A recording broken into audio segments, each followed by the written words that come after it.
के कार्यक्रमों से जुड़ा हुआ है।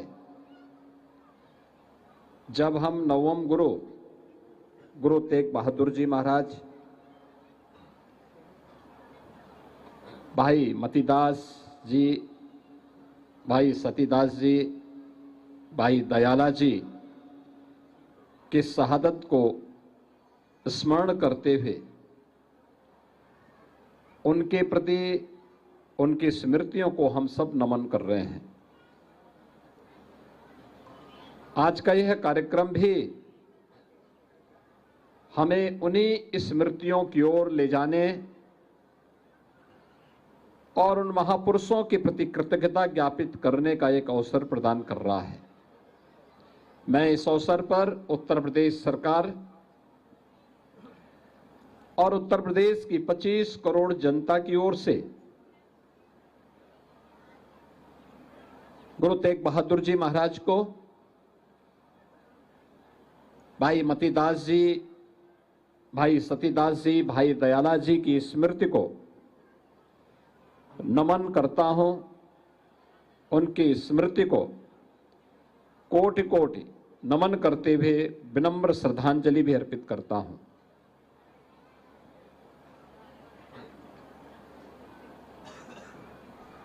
आज का ये दिन हम सब के लिए एक प्रेरणा का दिवस भी है। गुरु तेग बहादुर जी महाराज को इतनी यातना क्यों दी गई थी?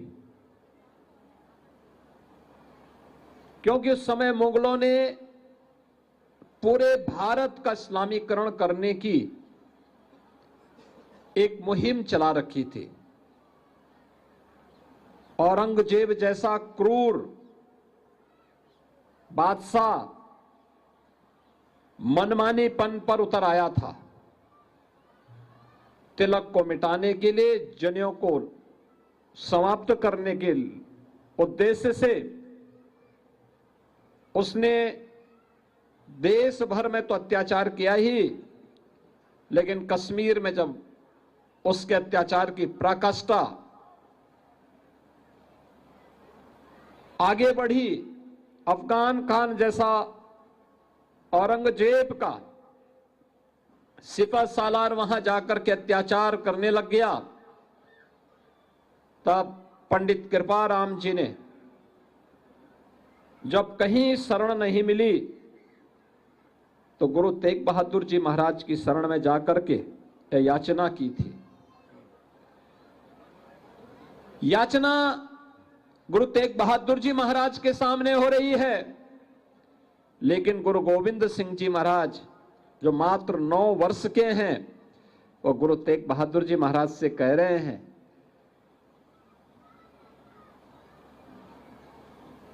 कि याचना हो रही है।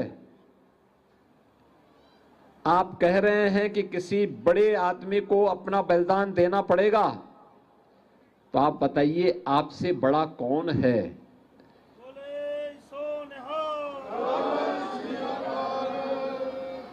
आप याद करिए 9 वर्ष की उम्र क्या होती है। और फिर गुरु तेग बहादुर जी महाराज ने उस अत्याचार के खिलाफ आवाज उठाई।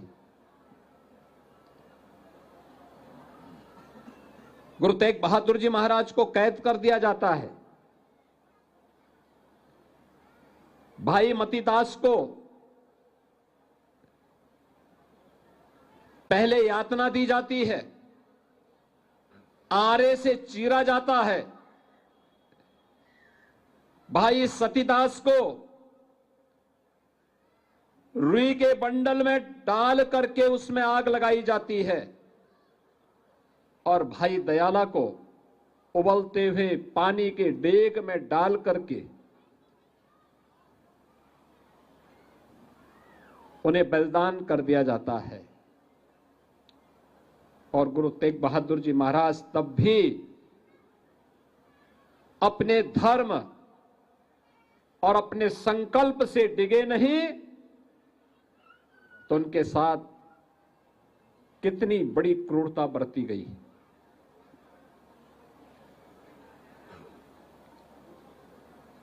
बहनों और भाइयों, मैं आज जब हम लोग इतिहास के उन क्रूर क्षणों को स्मरण करते हैं तो हम सबको ये लगता है कि ये यातनाएं उस समय इस गुरु परंपरा ने न केवल सही थी बल्कि आवश्यकता आने पर उस यातना और उस क्रूरता का जवाब देने के लिए अपने आप को तैयार भी किया था। गुरु गोविंद सिंह जी महाराज को जब हम स्मरण करते हैं, मात्र 9 वर्ष की उम्र में जिन्होंने अपने गुरु और अपने पिता को खोया हो, जिनके 4 साहबजादे इस सनातन की रक्षा करने के लिए बलिदान हो गए हों, और दुनिया के अंदर ये बहुत कम उदाहरण देखने को मिलता है जो गुरु गोविंद सिंह जी महाराज के बारे में हम देखते हैं। एक शहीद पिता के पुत्र हैं तो शहीद पुत्रों के वे पिता भी हैं।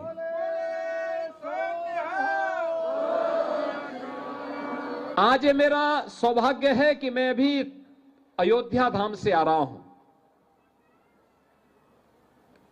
देश के यशस्वी प्रधानमंत्री आदरणीय श्री नरेंद्र मोदी जी आज अयोध्या में आए थे। श्री राम जन्मभूमि पर भगवान श्री राम के भव्य मंदिर का निर्माण कार्य पूर्ण होने के उपलक्ष्य में आज भारत की सनातन का भगवा ध्वज का आरोहण राम मंदिर के शिखर पर हुआ है, एक भव्य समारोह में हुआ है। यही वह भगवा ध्वज है जिसकी रक्षा करने के लिए सिख गुरुओं की परंपरा और पीढ़ी की पीढ़ी अपने आप को बलिदान करती आई है। ये वही परंपरा है। याद करिए, 1510 से लेके 1515 के बीच प्रथम गुरु नानक देव जी महाराज अयोध्या धाम में श्री राम जन्मभूमि मंदिर में दर्शन करने के लिए जाते हैं, और 1528 में एक विदेशी आक्रांता बाबर के सिपा सालार के द्वारा मंदिर को तोड़ दिया जाता है। और उस समय बाबर के अत्याचार को देखते हुए गुरु नानक देव जी महाराज ने बाबर को जावर कह करके उसके कृत्यों को पूरी मजबूती के साथ उसका विरोध किया था। आगे की परंपरा भी, जब अयोध्या में राम जन्मभूमि के लिए जब भी संघर्ष हुए, सिख गुरुओं ने, सिख योद्धाओं ने, निहंगों ने, संतों ने, राजाओं ने, सामान्य नागरिकों ने, माताओं और बहनों ने अपने आप को बलिदान देने में कहीं भी पीछे नहीं हटे, कभी पीछे नहीं हटे। और अयोध्या के बारे में जो बात हम सबको स्मरण रखनी होगी, साम्राज्य आए गए, पीढ़ियां आई गई, लेकिन एकमात्र अडिग थी, वह थी आस्था। और जो आस्था आज अयोध्या में फिर से 500 वर्षों के बाद श्री राम जन्मभूमि पर भगवान राम के भव्य मंदिर के निर्माण को पूरा करने के इस महायज्ञ का साक्षी बनी है। और वही आस्था आज यहां पर भी हम सबको देखने को मिल रहा है।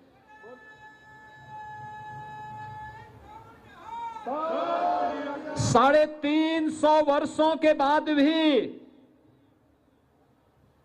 हर सिख और हर सनातनी गुरु तेग बहादुर जी महाराज, भाई मतीदास, भाई सतीदास जी, भाई दयाला जी के प्रति अपनी कृतज्ञता ज्ञापित करते हुए अपनी आस्था को व्यक्त करता है।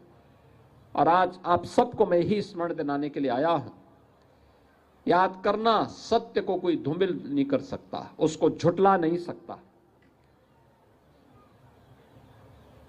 गुरु गोविंद सिंह जी महाराज के 4 साहबजादों को भले ही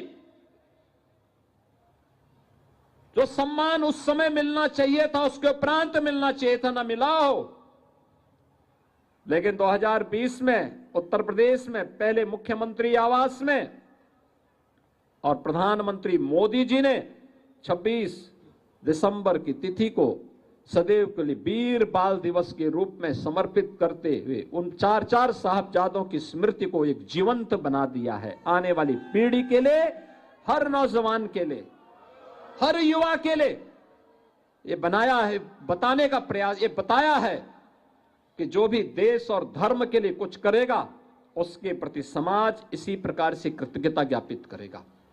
और वही कृतज्ञता ज्ञापित करने का एक अवसर हम सबके सामने आज का यह दिवस भी है। ये हमारा सौभाग्य है कि लखनऊ को गुरु तेग बहादुर जी महाराज का सानिध्य प्राप्त हुआ था।